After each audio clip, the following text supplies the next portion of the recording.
Vamos a desarrollar el análisis de posición del mecanismo manivela, biela, corredera, o también comúnmente conocido como mecanismo de pistón o de émbolo.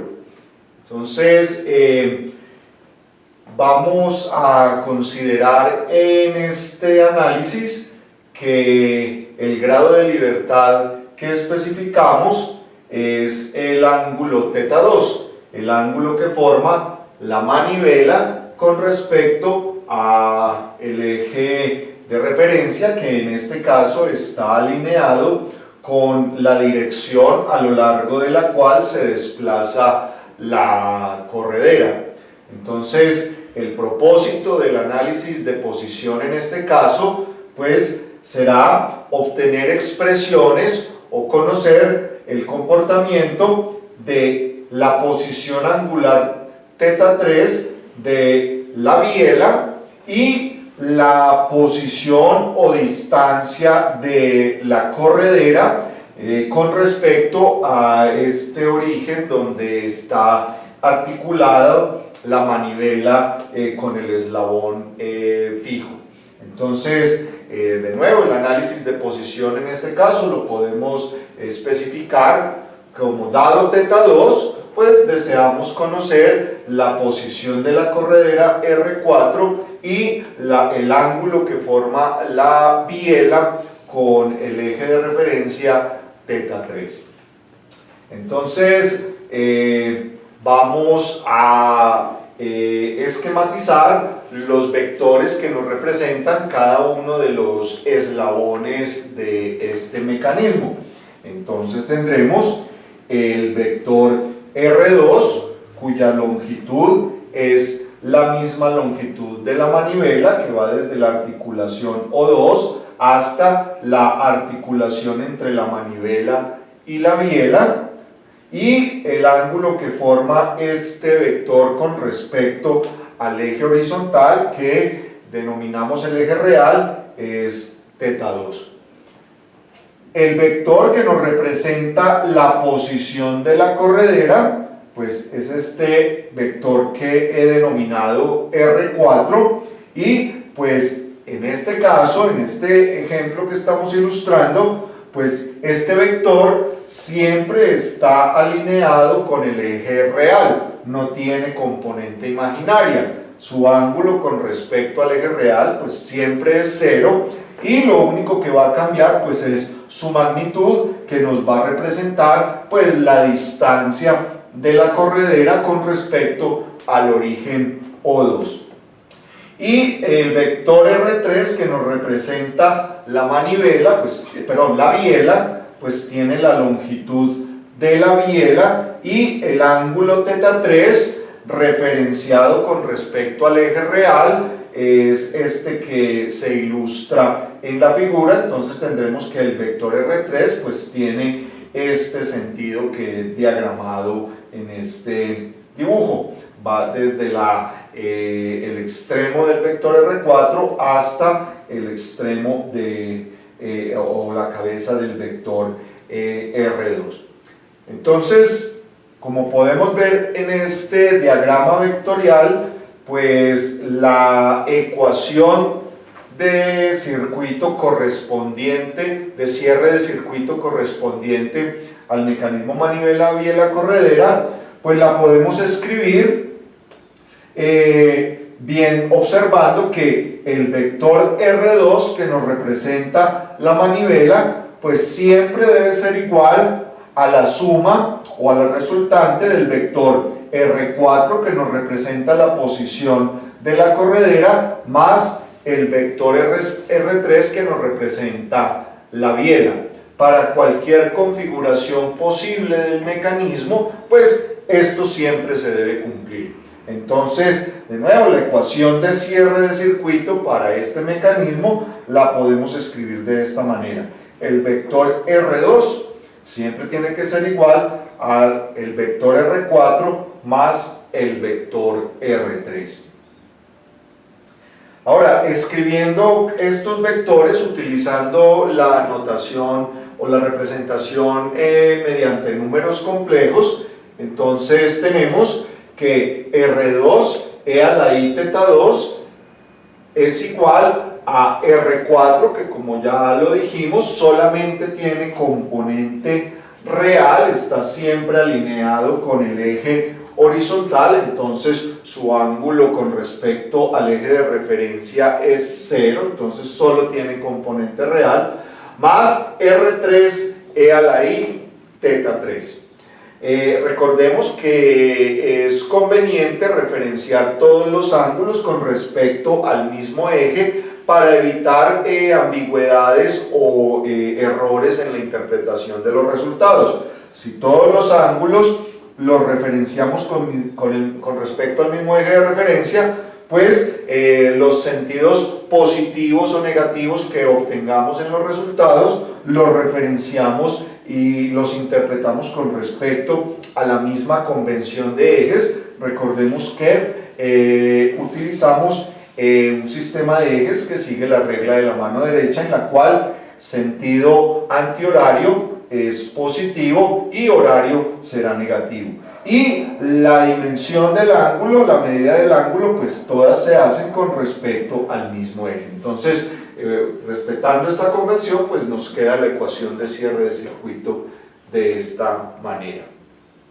A partir de esta ecuación, pues podemos obtener tanto el ángulo teta 3 que forma la biela con el eje real y la posición R4, la distancia de la corredera con respecto al origen O2.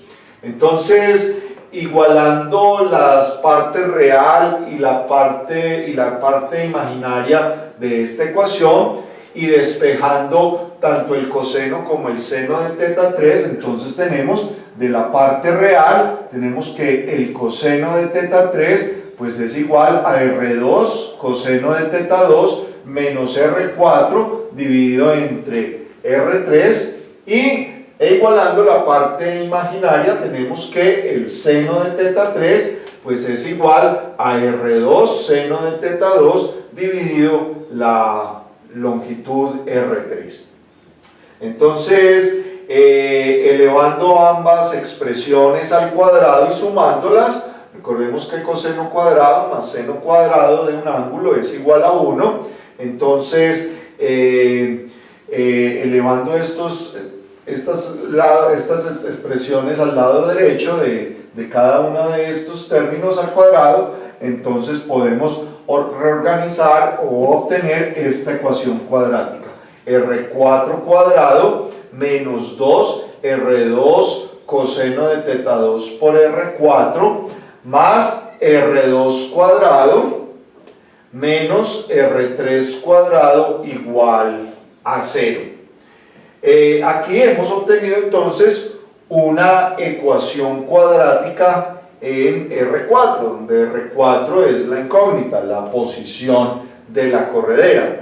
Recordemos que en este caso estamos considerando que el ángulo teta 2 es el parámetro especificado. Entonces, para un teta 2 dado, pues este coeficiente pues tendrá un valor y pues las otras dos términos el término independiente está en función de las longitudes de la manivela y de la biela R2 y R3. Entonces, de nuevo, aquí tenemos una ecuación cuadrática donde la incógnita es R4, la posición de la corredera. Entonces, recordando la expresión para la solución de una ecuación cuadrática, ¿sí? Donde recordemos que la solución general para la ecuación cuadrática es y igual a menos b más menos raíz cuadrada de b cuadrado menos 4 por a por c, todo sobre 2 por a, ¿sí? Entonces aquí pues en esta ecuación tenemos que el coeficiente a es 1, el coeficiente B pues corresponde a menos 2R2 coseno de teta 2 y el coeficiente C corresponde a R2 cuadrado menos R3 cuadrado. Entonces, sustituyendo estos términos en esta expresión y organizando el resultado, podemos obtener la expresión para R4, la posición de la corredera.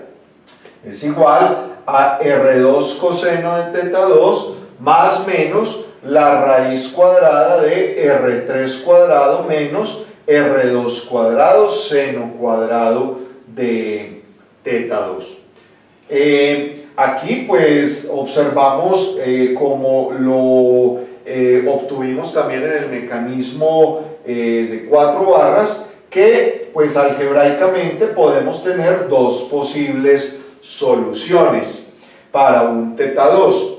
Esto pues coincide con las dos posibles configuraciones que puede tener el mecanismo para un teta 2 especificado. Entonces, la solución positiva pues corresponderá a la que observamos aquí en el diagrama original, y la solución negativa, es decir, cuando la corredera está a la derecha del origen, y la solución negativa corresponde a la posición si la corredera se encontrara a la izquierda del origen, ¿sí? Algo así. Si estuviera por acá, en esta otra, en el lado opuesto, a la izquierda del origen, eso correspondería a la solución negativa. Entonces, de nuevo, pues ya dependerá de la configuración física que estemos analizando, pues escogeremos la una o la otra. Realmente, pues en este caso, estas soluciones son simétricas, pues desfasadas 180 grados, pero el comportamiento es realmente antisimétrico, ¿no? Entonces tenemos la expresión para la posición de la corredera R4 en función, en este caso, pues del ángulo teta 2, que es el que estamos considerando que se especifica. Y ahora, para obtener el ángulo teta 3 que forma la biela con respecto al eje real, pues utilizamos las expresiones que tenemos para el seno y coseno de teta 3. De nuevo, como lo habíamos discutido en el caso del mecanismo de 4 barras, pues es conveniente utilizar la función arco-tangente o tangente inversa, dado que pues así evitamos la ambigüedad o la multiplicidad de soluciones que se puede presentar. Entonces, tomando la arcotangente, dividiendo el seno de teta 3 sobre el coseno de teta 3 y tomando la arcotangente, entonces obtenemos la expresión para el ángulo teta 3 que forma la biela con respecto al eje real. Será el arco tangente o la tangente inversa de R2 seno de teta 2 sobre R2 coseno de teta 2 menos R4. De nuevo, recordemos que para propósitos computacionales pues es recomendable utilizar la arcotangente con signo, que se denota como A tan 2 en diferentes aplicaciones computacionales. El 2 no está multiplicando el término que está entre paréntesis, es la notación común que se encuentra del arcotangente con signo. De nuevo, para pues de esa manera capturar el resultado que nos interesa. Esta función de la arcotangente con signo pues determina exactamente en qué cuadrante se encuentra el ángulo que nos interesa, dependiendo del signo del seno y del coseno. Entonces esa es la ventaja desde el punto de vista computacional para pues obtener la solución que realmente nos interesa. Entonces tenemos la expresión para teta 3, de nuevo en función de el ángulo θ2 que hemos especificado, y R4 pues que se supone que ya lo hemos evaluado previamente.